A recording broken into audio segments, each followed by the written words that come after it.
Miigwech, thank you. Just go to Indigenous cause. My name is Joseph LeBlanc. I'm really grateful to be here. Thank you to the organizers for the invitation to share a few thoughts with you here tonight. To sit at a common table together and reflect on the power of animals is a great honor, and I thank you for that. I've thought a lot about this, so let's get to it, the power of animals. The truth I've learned is that every animal has special powers. These powers have evolved through the pressures of literal life and death situations. That's how evolution works. What works for one doesn't necessarily work for another, and every animal has its own niche and its own way to survive and thrive. In preparing for today, I've consulted with a lot of animals. I've watched a beaver swim and slap its tail outside its lodge. I've watched a cedar waxwing, my favorite bird, carefully select berries from a branch. I've heard squirrels stashing nuts for the winter as they bounced off our roof, many of which they'll never eat themselves because they're all part of an ancient communal food security system based on collective stashing and raiding. I've watched moose offer themselves in answer to prayer, honoring their part of a sacred covenant forged by our ancestors. And I've watched a young boy learn from his uncle how to bait a hook.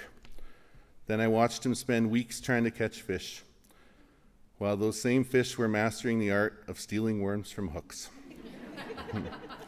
Maybe they've been watching and learning from their fish uncles.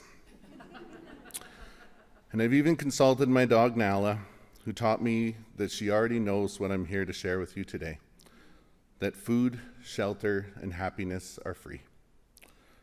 Sometimes I think life reincarnated as a family's mixed mutt would be pretty great. All these lives are part of a web of life held in reciprocity.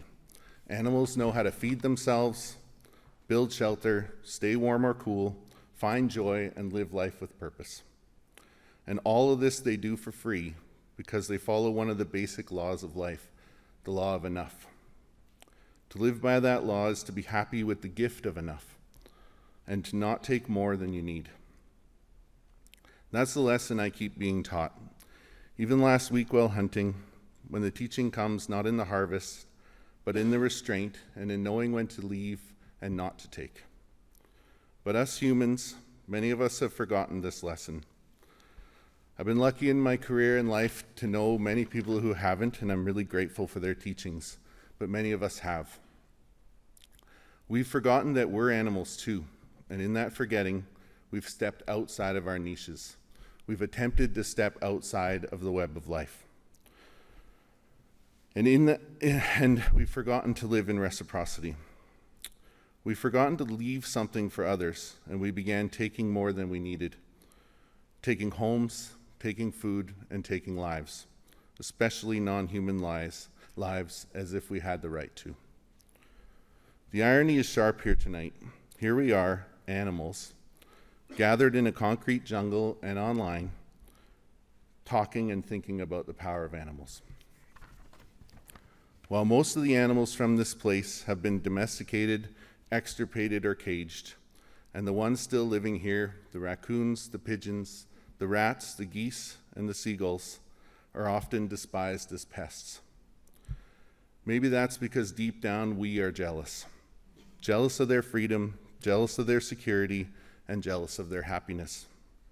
Because living outside of our niche hasn't brought us collective happiness. It's brought us many crises. A housing crisis, crisis of food insecurity, crisis of addictions, mental health and suicide, and a planetary health crisis, to name a few. But there is hope, because remembering is possible. We can use our special animal powers for good instead of harm. The power of our minds and our hands, not to control, but to connect and heal. I see it already in the work of people who treat food as medicine. In communities that share nourishment freely, in housing first approaches that provide shelter not as a reward, but as a basic human right, a foundation to build a life from. And in the idea of public food, food as a common good, like it is with healthcare and education. For me, the vision is a common table, a table woven like a web, held together by reciprocity and love, a table where everyone has a place, where nourishment is shared, where farmers, homesteaders, harvesters, fishers, and hunters are supported to become caregivers of the land. A table where we remember that food isn't a commodity, it's a relationship and a responsibility, and it's a gift that we're meant to share for free. So here's the challenge. As animals, we already know how to live in balance. The question is whether we have the humility to remember, whether we'll use our special powers to restore what's been lost, to choose the wealth of enough over excess and greed, to choose love over fear and connection over control,